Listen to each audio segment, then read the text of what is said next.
आज शनिवार का दिन है और इस दिन शनिदेव की पूजा की जाती है। शनिदेव की पूजा करने से शनिदेव प्रसन्न होकर अपने भक्तों के सभी कष्ट दूर करते हैं। जिनकी कुंडली में शनि दोष हो, शनि की 7.5 या ढैया हो, तो उन्हें शनिवार का व्रत रखकर शनिवार व्रत कथा अवश्य ही पढ़नी और सुननी चाहिए। शनिदेव की कथा के साथ ही शनि चालीसा का पाठ करने से सभी प्रकार के कष्ट दूर हो जाते हैं और शनिदेव की कृपा से भक्तों के अच्छे दिन शुरू हो जाते हैं। तो आज सुनिए शनिदेव की कथा। एक बार की बात है, सभी नवग्रहों यानी कि सूर्य, चंद्रमा, मंगल, बुध, बृहस्पति, शुक्र, शनि, राहु और केतु में विवाद छिड़ गया कि इन सब में बड़ा कौन है। सभी आपस में झगड़ा करने लगे और कोई निर्णय न मिलने पर सभी देवराज इंद्र के पास निर्णय कराने के लिए पहुंचे। सभी नवग्रहों को अपने सामने देखकर इंद्रदेव घबरा गए और उन्होंने निर्णय करने में अपनी असमर्थता जता दी, परंतु कहा कि इस समय पृथ्वी पर राजा विक्रमादित्य हैं, जो कि बहुत ही न्यायप्रिय हैं। वे ही आपके इस विवाद का निर्णय कर सकते हैं। तब सभी ग्रह एक साथ राजा विक्रमादित्य के पास पहुंचे और अपने विवाद के बारे में राजा को बताया, साथ ही उनसे निर्णय करने के लिए कहा। राजा विक्रमादित्य ने इस विवाद को बहुत ध्यानपूर्वक सुना। अब राजा इस समस्या से परेशान हो गए, क्योंकि वे जानते थे कि जिस किसी ग्रह को भी छोटा बताया जाएगा वही ग्रह क्रोधित हो जाएगा। तब राजा विक्रमादित्य को एक उपाय सूझा। उन्होंने स्वर्ण, रजत, कांस्य, पीतल, सीसा, रांगा, जस्ता, अभ्रक और लौह, इनसे 9 सिंहासन बनवाए और उन्हें इसी क्रम से रख दिया। फिर उन सब से आग्रह किया कि आप सभी कृपया अपने अपने सिंहासन पर विराजिए। जो भी अंतिम सिंहासन पर बैठेगा वही सबसे छोटा होगा। राजा विक्रमादित्य के ऐसा कहते ही लौह सिंहासन सबसे बाद में होने के कारण शनिदेव सबसे बाद में बैठे, तो वही सबसे छोटे कहलाए। अब शनिदेव को लगा कि राजा ने ऐसा जानबूझकर किया है। तब वह क्रोधित होकर राजा से बोले कि राजा, तू मुझे नहीं जानता?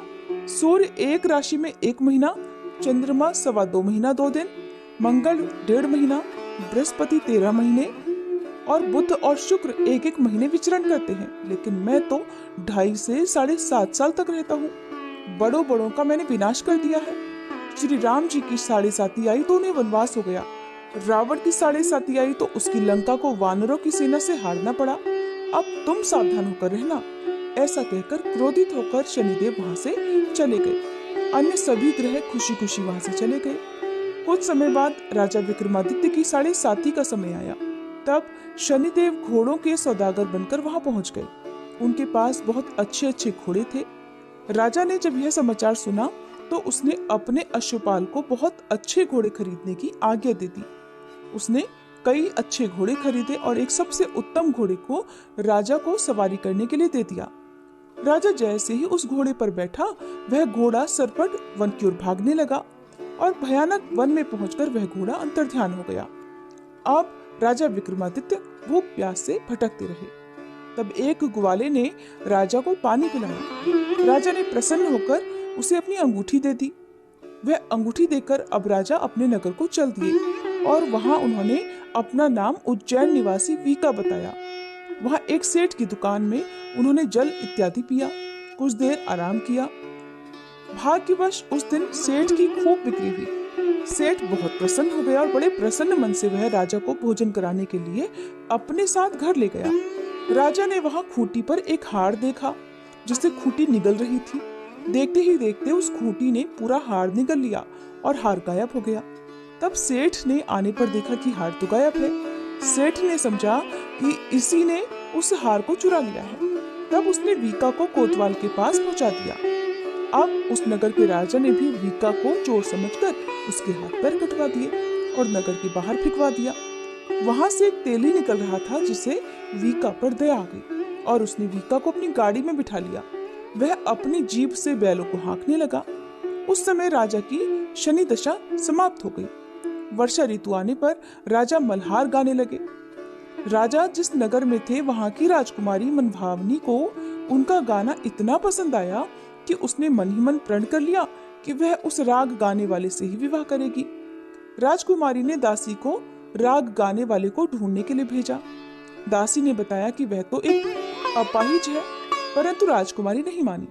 अगले ही दिन से वह भूख प्यास त्याग कर बैठ गई कि विवाह करेगी तो उसी अपाहिज व्यक्ति से करेगी। बहुत समझाने पर भी जब राजकुमारी नहीं मानी तो राजा ने उस तेली को बुला भेजा और विवाह की तैयारी करने को कहा।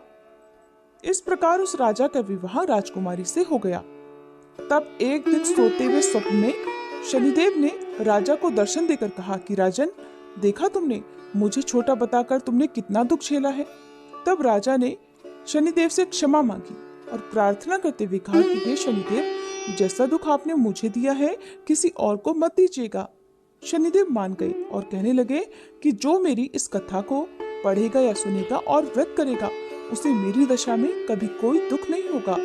जो भी व्यक्ति रोज मेरा ध्यान करेगा और चींटियों को आटा डालेगा उसकी सभी मनोकामनाएं पूर्ण होंगी। तब शनिदेव ने प्रसन्न होकर राजा के हाथ पैरों को वापस ठीक कर दिया। सवेरा होने पर आंख खुलने पर राजकुमारी ने देखा तो वह हैरान हो गई।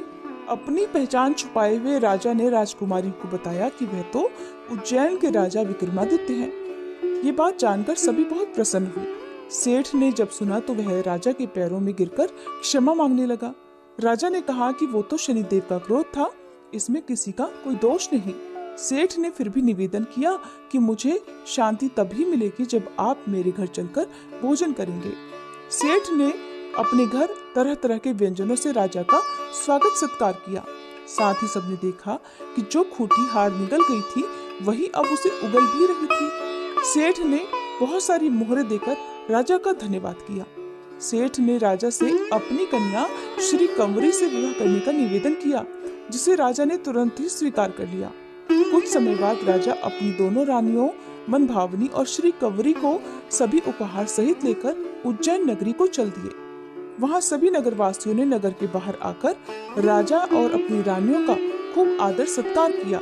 सारे नगर में दीपमालाएं बनाई गई, सभी द्वारों को खूब सजाया गया और सारा नगर जगमग करने लगा। तब राजा ने घोषणा की कि मैंने शनिदेव को सबसे छोटा बताया था, जबकि असल में तो शनिदेव ही सर्वोपरि हैं। तब से सारे राज्य में शनिदेव की पूजा और कथा नियमित होने लगी। सारी प्रजा भी खुशी और आनंद के साथ अपना जीवन बिताने लगी। जो भी कोई शनिदेव की इस कथा को पढ़ता है या सुनता है, उसके सभी दुख शनिदेव की कृपा से दूर हो जाते हैं। व्रत के दिन इस कथा को अवश्य ही पढ़ना या सुनना चाहिए। यदि संभव हो तो सप्ताह के सभी दिन इस कथा का पाठ करना चाहिए। शनिदेव महाराज की जय। उम्मीद है ये वीडियो आपको पसंद आई होगी।